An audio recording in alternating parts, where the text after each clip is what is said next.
Did we just take the concept of improv and just apply it to our podcast? We did a run out at the end. We did a run out, dude. And we got back to the theme. The theme.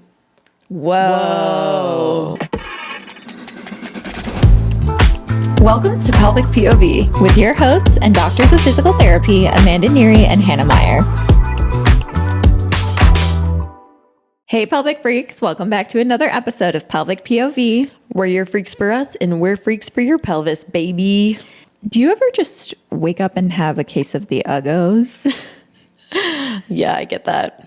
Today I woke up and I just felt the uggos. I don't know. And I knew it was going to be irrational and I would find a cute outfit and, do whatever I do. But some days you just don't want to get up and get ready. You're not giving me uggo vibes today. Thanks. You're welcome. I got ready for an hour, so maybe that's why. Yeah. No, it looks good. Your whole outfit looks good. Thanks. It's always in the luteal phase, I've learned. I am in my luteal phase too. Yeah, it's when you're like pre-menstrual that I get the uggos at least then. Yeah, I get the uggos and I get the bloatos. The bloatos for sure. Because like ovulation is like peak hotness. And then you just kind of go downhill. And then once my period starts, I start to ascend again. Like ramp up again. Mm-hmm. Wait, is your period coming next week? Yeah, it should be. What day? I don't know. It hasn't been the most regular. Yeah. And by that, I mean, I haven't been the most regular at logging it. Mine's coming next week too. Maybe we'll get it on the new moon. Is that coming up? I feel like yeah. we just had the new moon. We just had a full moon in Leo. We're still waning. Yesterday was first quarter. So I think the new moon's coming up. Mm-hmm. Okay, I'm trying to really learn how it. I know we need to keep cycles. We need to keep it under track.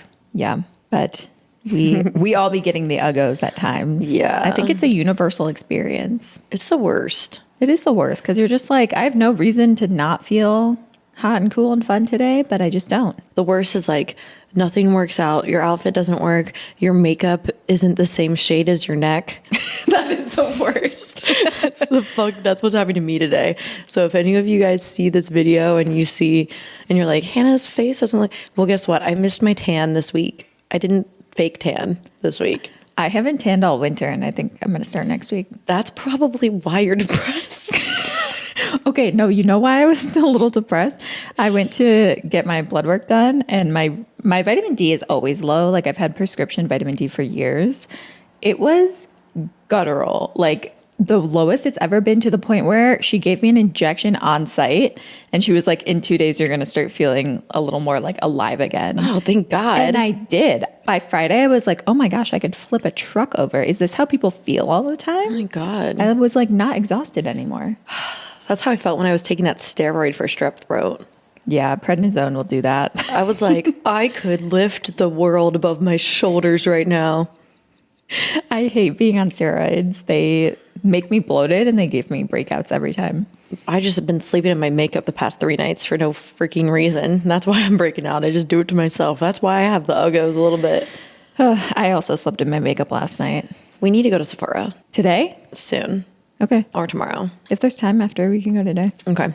Yeah. So we were going to get horchata lattes this morning and then I freaking slept in again. It sounded so good. Amanda was like, I'm always up, so you're never awake. And I was like, I wake up. And she was like, no, whenever I text you, you don't respond until like an hour before we go to film. And I'm like, no. Context. We were driving home from our friend's birthday last night and she was like, what time do you want to get lattes tomorrow? And I'm like, you tell me. I'm always up at like 7 a.m. on Saturdays. And she was like, well, what time? And I'm like, well, text me when you wake up. And she's like, I'll wake up. And I was like, okay, well then text me when you do. And then she like texted me at 9:45 or whatever. And she was like, yeah, I just woke up. I cannot wake up in the mornings. I just can't wake up early. I like waking up and reading. That's like my favorite reading time. I wish I could be like that. You know what? I need to stop saying I wish, because that just means if I say I wish I could be like that, it means I'm too lazy to just do it. You could do it. Wait till spring to make any changes, because once the sun's out earlier and your pool deck is open at your building, force yourself to go like sit in the sun in the morning. I think that's what like made me a morning person more. Okay. Because I would just go out to like the balcony and have the sun on my face. And then I got like used to that feeling. Okay. And then that made me a morning person. Maybe that'll make me a morning person more. I've tried to be a morning person my whole life. I honestly feel like some people's bodies are just different too. I'm a not night witch. I'm not a late night person. I can stay out until 5 a.m. I can do that like 4 times a year. Like quarterly, I can be out till 5 a.m. I'm most alive when I'm staying out until 5 a.m. That's when I'm thriving the most. I can like pick up on other people's, like I can be out late with you because I can tell that it's like your true nature. But if like I'm with someone else that also wants to go to bed at midnight and we're forcing ourselves to be out till 2 a.m., I just get tired. Yeah. I'm like, neither of us want to be out. Let's go to bed. Some people like they'll be out at midnight and they're like getting tired. And then they're like, I have to go home or I'm going to like lose it. For me, I can be out at midnight. I can get a little tired and still just be like, all right, what's next? And I can like I can keep the wave going. Even if I go down, I can go up again. That's wild. Yeah. Once I don't like deplete and deplete. No, once I'm headed down, I'm like, I need bed. Yeah. Yeah, it takes a lot. Yeah. I don't know. I think it's because like, I just know like, well, I can just keep trying and see what happens. I mean, that's fun. That's a good quality to have. It's like what it's like kind of like a mystery. Like, oh, if I keep this rolling, what else is going to happen tonight? It is fun. I feel like some of our best stories from last year were like these random nights that we just kept doing things. Yeah. It is fun. Some things good do happen after, what is it, 2 a.m.? Nothing good happens after 2 a.m.? Unless you're like shaking ass. Some things good happen after 2 a.m. Unless you're shaking ass. Nothing good happens after 2 a.m. unless you're shaking ass. Sometimes I forget we're recording. I know. Like I literally just think I'm having a conversation. That was some good banter, This is actually like I totally forgot that we were just recording. I know. It was fun. Like that was a normal conversation. Should we get into the meat of what we're going to talk about? Dude, should we get into the meats and potatoes or should we talk about the freaking anglerfish? We said we were going to talk about that guy. Oh, yeah, we should. I mean, yeah, we should talk about the anglerfish. I mean, totally. Okay, so this is funny. Not Talk funny. about some vitamin D searching. Literally. Anglerfish. This is a fun fact. The anglerfish has been my favorite fish my whole life. I didn't know that about you, but I think I really love that little freak. It's really good. I love how scary they are. They remind me of like my cat. Just like sour and sweet. I don't know. I like their little light bulb moment and that they're just like in the depths. And then I love that the anglerfish is like trending right now because I feel like a lot of people didn't like. I've known what that fish was since Finding Nemo because it's like in Finding Nemo. And that's when I was like, I love that thing. I'm going to look it up. And now people are like talking about the anglerfish a lot. And I love it. But I'm so sad for that little baby. I know. And it was like the size of the palm of your hand. I didn't know it was so tiny. It's so cute. It just wanted to see the sun. My page is littered with memes that were like, and for my last day, I shall see the sun. That's literally so cute. And it kind of is like what we talked about with our little vitamin D. Yeah. I can't wait until I'm going to be that freaking little anglerfish when it's end of Chicago winter. Oh, even walking in today, the sun in my eyes, like my eyes were fully watering because my face didn't know how to react to sunlight again. And I was like, you know what? I'll take it. The sun on my face feels so good. When I walked in to film today, Amanda was sitting in here and I walked in and I said, when the winter is over, it's over for these people. Yep. It's over for everyone. Well, actually, that's not exactly what you said because I was like, what do you mean? Oh, what did I say? But I'm glad that's the sentiment. You were like, once winter's over, it's really over. And I was like, okay. I just didn't finish. Is that a complete thought? I just didn't finish the sentence. She hadn't had her coffee yet. No, which I've been drinking. Guys, you listened to our last episode with Sarah Baker and she suggested, I was like, I need to eat breakfast. What do I do? And she was like, put some protein powder in your coffee. Use chocolate protein powder and it makes like a mocha. And I was like, okay, I'll listen to you. And then I started doing that this week and it's like amazing. Yeah, it's good. I've been telling her like, I haven't even had my protein coffee yet and I've been on fire this morning and now I feel like superwoman. I got to start doing that. Get some protein in the morning. I should have just given you some just now. You win some, you lose most. You just made it. That's actually so true. I've been saying that since college. Really? Someone said it one time and I was like, yeah, that so checks out. You win some, you lose most. Honestly, like most of the time you're losing. Yeah. But it makes the wins that much better. You have to lose. If you're not okay with losing, you're never going to win. If you don't fail, then what is it all for? So what I said, kind of similar. Really? You won't succeed if you're not okay with failing because you're never going to try. I feel like Lady Gaga said something like this once. Yeah, it's like a pretty standard mentality with like among, I hate saying the word like successful people because like what's the definition of success? But like in like a business standpoint, people are always like you have to be able to fail or like otherwise you won't take the risks, right? That's the sentiment behind it. So I feel like you win that's how- some, you lose most. You just got to do it. And wait, this is leading perfectly into our episode today. Yeah, what are we going to talk about? We're going to be calling out to you students out there. In other words, if you are a PT student and you are listening to us or have heard someone else talk about pelvic floor therapy and you're interested in exploring it as a specialty, we just want to give a little insight on how both of us got into pelvic floor therapy and what we kind of recommend for students that are currently in PT school because things have changed so much in the last like 10 years alone. And they're going to keep changing because we're advocating the crap out of pelvic floor PT and we're going to blow up and manifest and everyone's going to be wanting pelvic floor PT. And this is going to become like the biggest PT specialty there is. I'm telling you.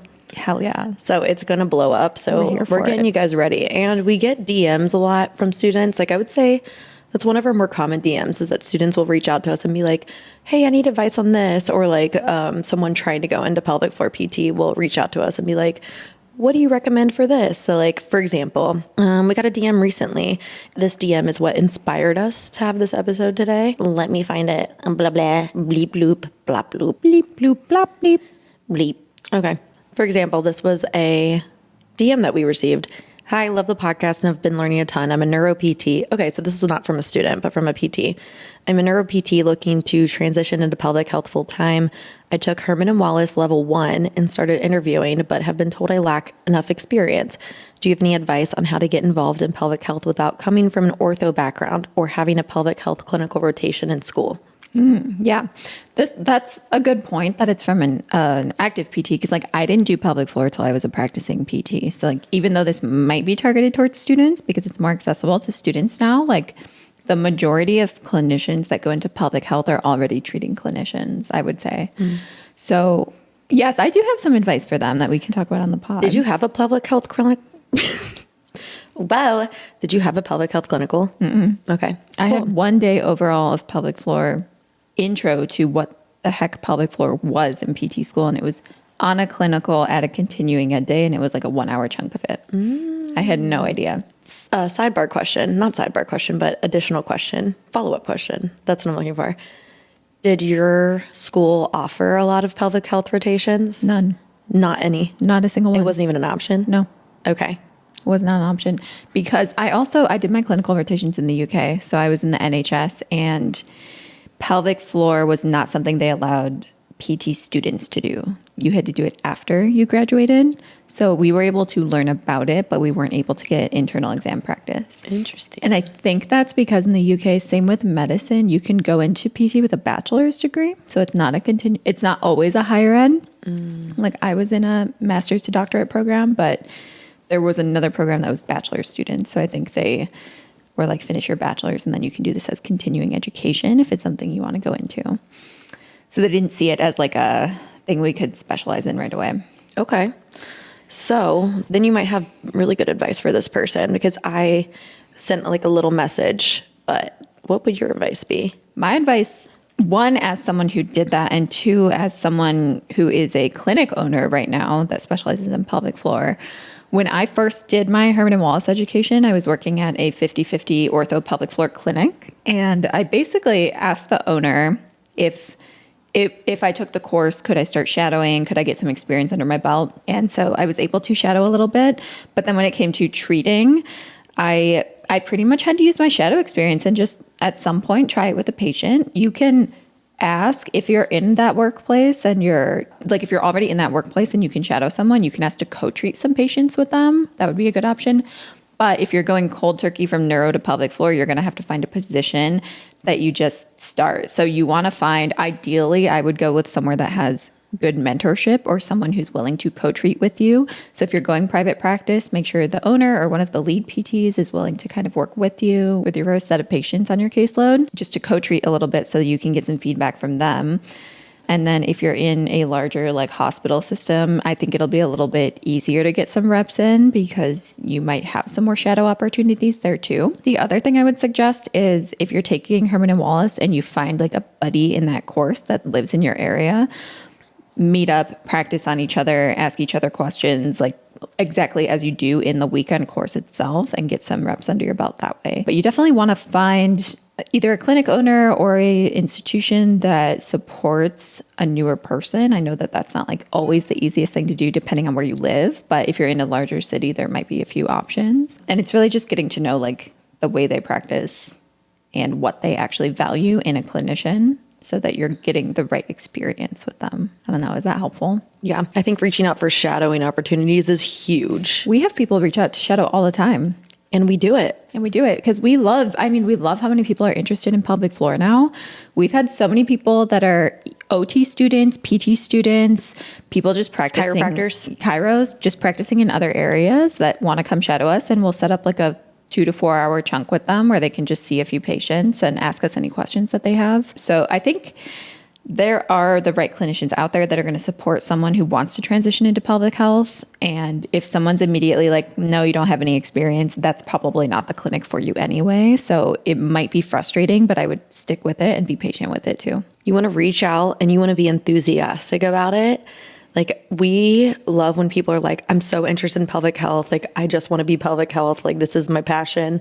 Like, we really gravitate towards those people, I feel. Yeah, because we'll see an orthopedic patient every once in a while, but we're called the Pelvic Institute. So we are pelvic floor.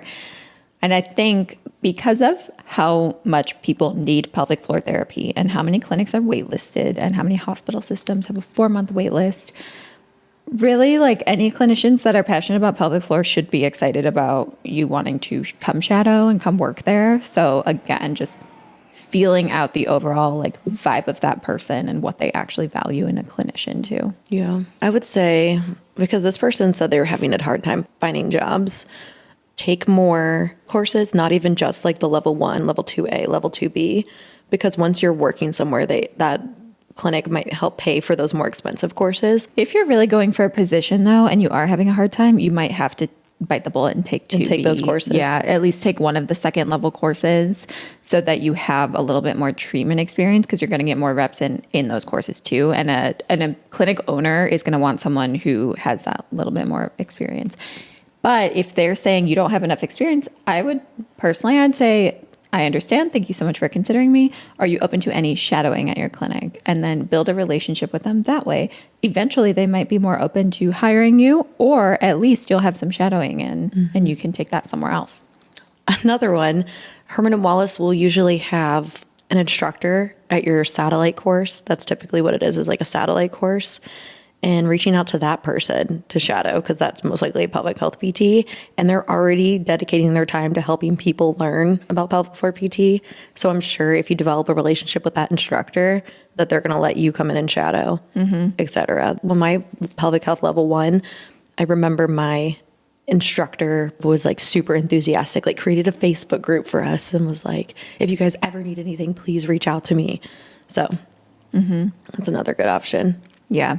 Also, remember when we talked about how we were so not confident when we first touched a real patient? We were like, oh, we have to just kind of fake it till we make it. You're going to have to do that same thing if you're going into a new specialty, unfortunately. Like Hannah said, act really enthusiastic with these clinic owners or anyone that you're trying to get a position with and say like, I'm so passionate about pelvic floor for these reasons. The things you can't train in someone are how they build rapport with patients. You can't change their personality. You can't change what they care about and their values. You shouldn't try to, at least. The things you can teach are clinical skills. So if you're lacking in clinical experience, make up for it with how dedicated you are to going into pelvic floor. Do your research, take your courses.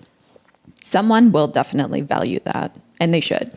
And that's a good point, because you can even emphasize that in the interview and be like, okay, I may not have clinical experience to this level, but I've taken my level 1, I've taken my 2A.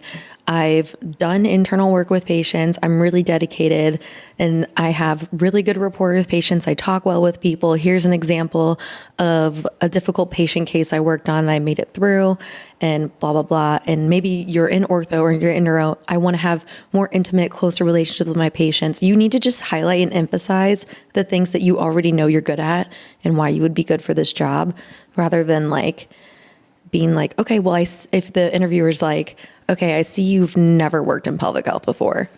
Why would I hire you? You need to look at the other things that you bring to this job and see if you can emphasize that.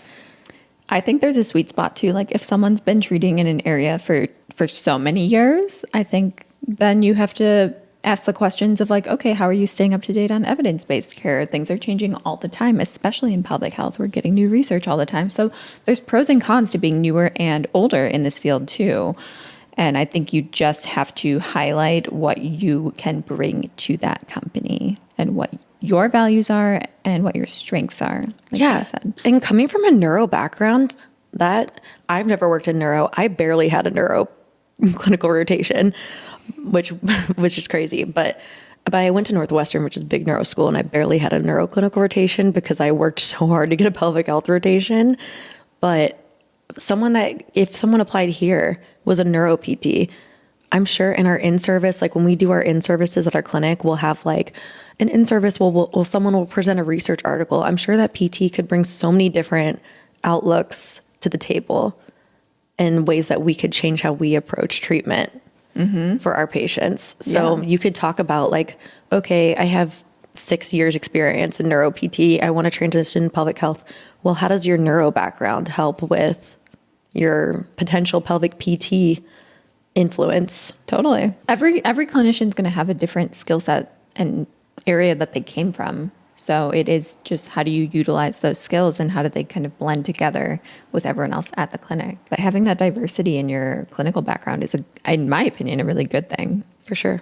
And what I care about most when I interview people is what they want to do, not what they have done. If you're coming in here and saying, I have never worked in pelvic floor, but I know I took one course and I know that this is my passion. That was me. Like, I get it.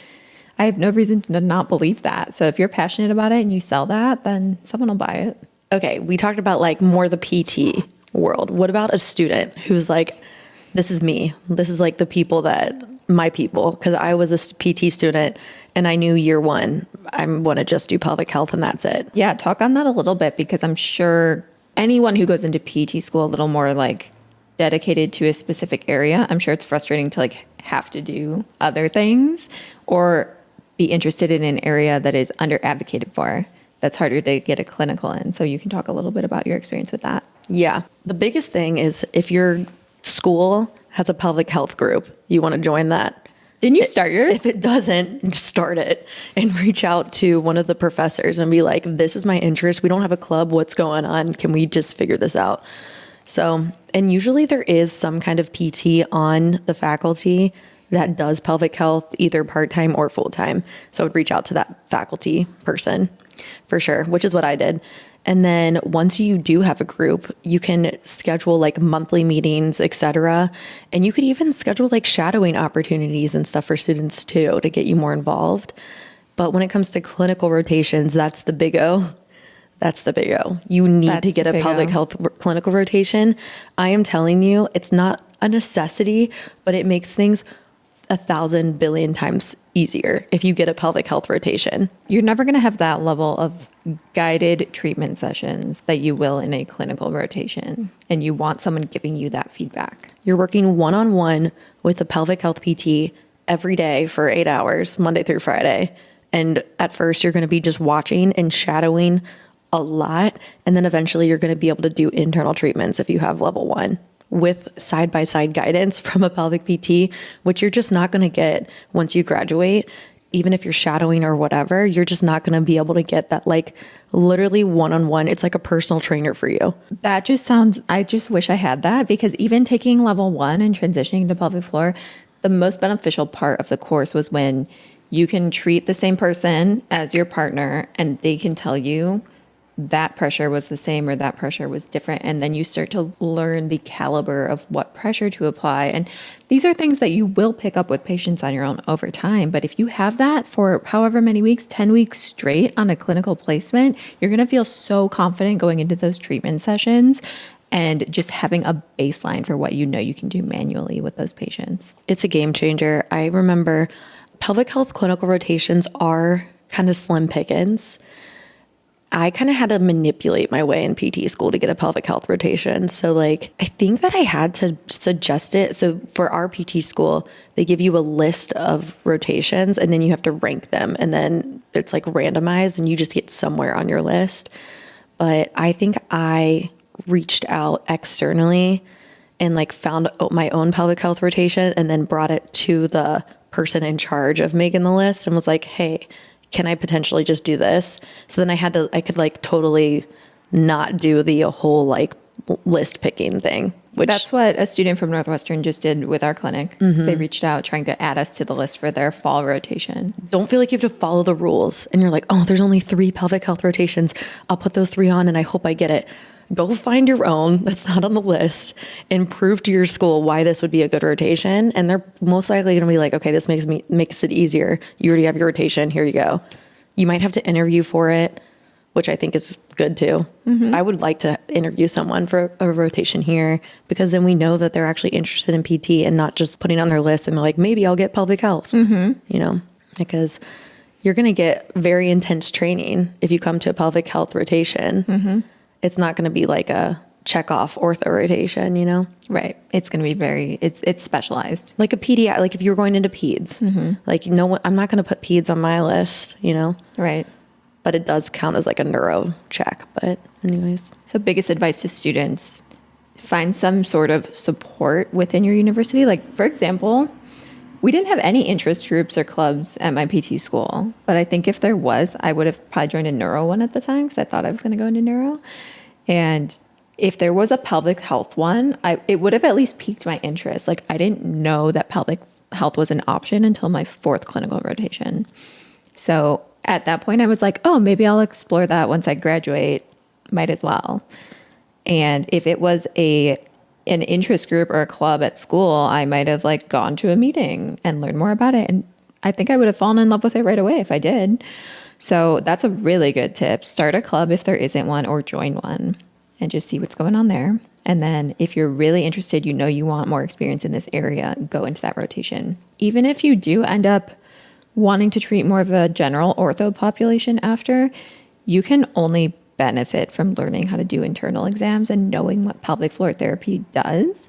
When I first did my Herman and Wallace course, it was because I was treating a lot of runners that were postpartum and I was referring a lot of them to pelvic floor. So I was like, okay, I want to understand what I'm referring people to. Then I did the course and my whole mindset shifted and I was like, okay, I need to be doing that now.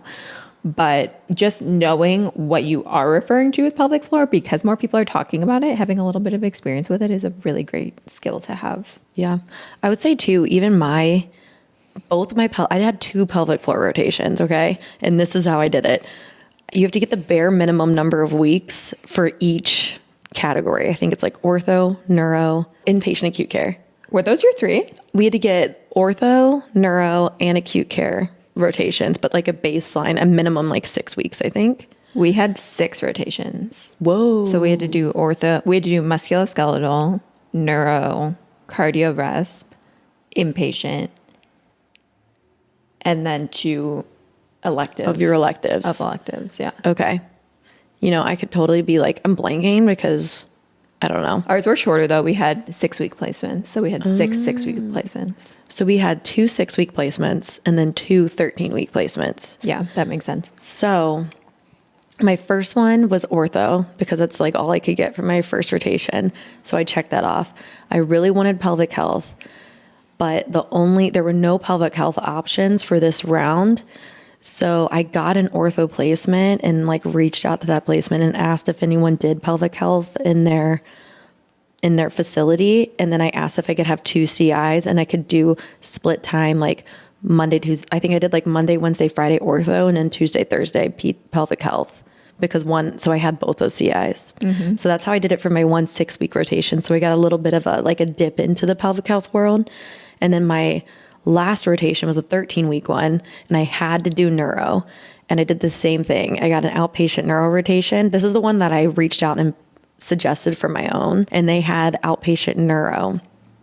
And I was like, is there someone else that does pelvic health that I can do a rotation with? So they split it. So I just did my bare minimum 6 weeks of neuro. And then my last 7 weeks, I went to literally another location and did it all with that pelvic health mentor and finished it that way. So I had to manipulate my way into getting a pelvic health rotation by still getting the baseline PT credits. This is going to be really helpful, I think, for students to hear. Yeah. So Just how even if were you able to get a do that. rotation, reach out and be like, because at the end of the day, like your CI is it's going to be annoying as a CI to have a student that's not interested at all in what you're teaching them. So if I came to an ortho clinic, I'm like, this is really cool and super helpful, and I still want to learn ortho, it's part of my prerequisites for graduating PT school, but I'm super interested in pelvic health and that's going to get me more excited. Is there any way you can like get me involved in pelvic health?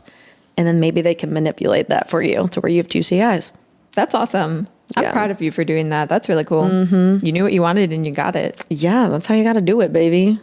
And now here I am. Is there another like scenario where someone needs advice on getting into pelvic health? Finding interest in pelvic health or getting into it? So like maybe the person that's looking into grad programs but knows they want to go into pelvic floor. I think, are there programs that highlight it more? Or like, what would we suggest for them? I guess I would say call the programs and see if there is support for that. If you're listening to this podcast and you're just graduating undergrad, you're taking your NPTE. No. You're taking your GRE. You're taking your PT school boards. You're like, fuck it, I don't need PT school. Let me just take this board exam. What are the exams again? Wow, that would be hard. You're taking your GRE and you're looking at programs and you're like, I know I want to be a pelvic floor therapist. Ignore the rankings on PT schools. As a business owner, I don't give a single flying F where someone went to PT school. I don't care if it's the #1 school in the country. Their experience and their passions matter, and who they are as a person. All of that is important, but every PT school is undereducating on the things we actually need to be clinicians. They all give you the bare minimum that you need to continue your education after PT school, and they're all overpriced. So don't look at the ranking of the school. Don't go, I'm just throwing this out there, I don't know what their pelvic floor program is, but like don't go to USC just because they're high up there if they don't support pelvic floor within their curriculum. Go somewhere smaller that is maybe probably a lot cheaper anyway, that highlights pelvic floor and sends a lot of physical therapy students to pelvic floor rotations. Definitely prioritize things like that over like, oh, I got into the best PT school. No one ends up caring about that. Yeah, like I got into Northwestern, and Northwestern is a very highly ranked PT school. I got in during COVID times. It was crazy. My PT school experience, I feel like, was just crazy because of COVID, which I feel like a lot of people can talk to that. But Northwestern is really known for their neuro program. Like a lot of their faculty works at Shirley Ryan, which is the #1 rehab hospital. And it's a lot of focus on neuro. And they didn't have any pelvic health club, like for example. So even if you go to a school that doesn't focus on pelvic health, that's when you're going to have to like step up your game and like advocate for yourself. But I mean, Northwestern's still a great program, but yeah, they didn't really have a pelvic health focus. Yeah. So I think they do have a lot more of a focus now. Because my last year, you started it. Yeah, they had the pelvic health club, but then my last year too, there's like this elective kind of course that you do, and you can decide which focus you want to have, and pelvic health is an option. And I think now they will do a level 1 course for you at Northwestern. Cool. Pretty sure. But we're going to have to talk to a student about that and see what they're doing. Yeah, that's cool though. Yeah, I mean, if you have the option of exploring programs that support pelvic floor more, do that. Obviously, we don't always have an option. PT school is hard to get into. So if you get into a program that doesn't have anything about pelvic floor on their website, you call and they're like, yeah, we haven't had anyone do that here. Then you go Hannah's route and you create the club and you seek out the placement and you create your own path within that program. There's always a way to get to pelvic health if you want to get there. And pelvic health's the best. It's the best. Honestly, guys. And if you're a treating clinician and you've been treating sports and ortho for 6 years and you want to go into pelvic floor, I'm talking to myself here. you can definitely do that. There's so many different routes you can take. You just want to meet the right people and have the right conversations and be passionate about it. It's now like my whole personality and area of expertise and everything I do with my life. So you can absolutely transition too. Create your own thing. Do you know how many sports and ortho specific athletes have pelvic floor dysfunction? You could literally have that be your thing. Wait, like Amanda's thing is like weightlifting and pelvic floor dysfunction. Like that's her kind of like vibe. I feel like my biggest interest is like helping like pain with intimacy and things like that. And you could like really niche into that. If you're like, I really love pregnancy postpartum, you could like really niche into pregnancy postpartum. You could get like a doula certification. I'm pretty sure there's a PT and a pelvic health PT in Naperville that is a doula and a pelvic health PT. Like you can go so many different realms, even within PT, pelvic health PT, and like find your vibe. Let's say you have like a neuro background. Do you know how many people with like neurological dysfunction have pelvic floor issues and need that kind of special expertise? I would argue most of them. Yeah. Yeah. There you go. Athletes, everything. There's a pathway for everyone. So this is your encouraging podcast episode to just go for it. You got to fail before you find your path, right? What was To tie it back into the banter, you win some, you lose most. So if someone rejects you for not having the experience, get the experience or talk to the right people who are going to help you get the experience. And then it's just going to freaking happen for you. It'll happen. Did we just take the concept of improv and just apply it to our podcast? We did a run out at the end. We did a run out, dude. And we got back to the theme. The theme. Whoa. Wow. Amanda and I are getting Amanda and I, if you're following along, we've been doing improv comedy classes. Last week was our first time. Me and Amanda were like, whoa, this is clicking. And we were feeling really good about it. Before that, we were really anxious, but like it's working. It is working. It's really good. I love it. If you're a student too, do improv classes. It will help. Do improv. It'll help with pelvic floor therapy. My research project that I had to do in Northwestern for PT school, you have to do a research project in order to graduate. Mine was how improvisation can help with doctors of physical therapy students in like treating patients better or building rapport with patients better. So we did improv classes. It's pretty sweet. So you should do it as a student or whatever. It'll help. Heck yeah. If you struggle with rapport. Pelvic health is like big on having good rapport with patients, which is in any field, but you just have a lot more intimate conversations in pelvic health and you have to get really comfortable. Go see penis and vagina 1,000 times in the mirror and get comfortable saying it. Mm-hmm. If you guys have any follow-up questions for us based on anything we talked about today, we are happy to answer them on another podcast episode. We'll also DM you if you message us on social media. So make sure you're following us at Pelvic POV. And go to pelvicpov.co, get some merch and show that you're a pelvic freak. Also, guys, before we leave, can you guys leave us a rating and review? We never ask actually, and I kind of want to ask you guys. It would be so great. The Spotify ratings help us so much if you're listening on Spotify or Apple Podcasts or YouTube or whatever you're listening or watching on. They really help us out, and we want to reach more people that are interested in pelvic floor therapy. And we look at our analytics, and we see you guys watching. So if you finish the episode and you're like, oh, this was such a great tip for me. I'm a PT and I want to go into pelvic health. Leave a review. Leave a rating. That would be awesome for us. It helps us so much. Thanks, pelvic freaks. Bye, pelvic freaks.